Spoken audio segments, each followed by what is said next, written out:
1、2、3，收到未？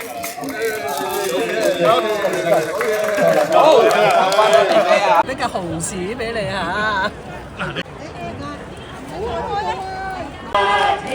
祝福以後能與你重新走向善美，讓我讚美得安靜，主祝福我家庭，世代也得神恩高照，連天請繼續光輝。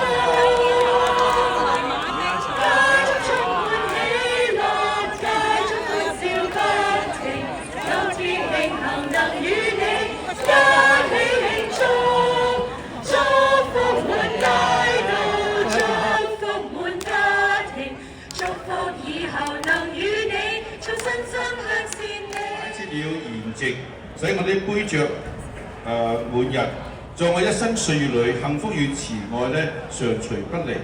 咁呢個同新春都好有意思啦，就話喺我哋面前呢個豐富嘅筵席當中咧，我哋可以感受到天主賜俾我哋一生不斷嘅福氣同埋平安。好，祝福大家，合家平安。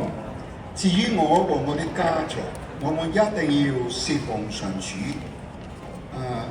然後呢就新年意義啊，祝福每一個家庭都以天主為中心，全家蒙福，和諧共處。好。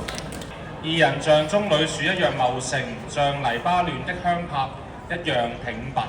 咁啊，祝福大家啦！即係我哋信仰理解嘅步步高升，唔係世俗嗰種啊，而係我哋真係喺德行上同天主嘅關係上，我哋真係要上升自己，先能夠同天主結合啊！所以祝大家德行上同天主關係上係步步高升嘅。再願全能嘅天主聖父、聖子、聖神降福你哋。執事點啊？請佢哋點啊？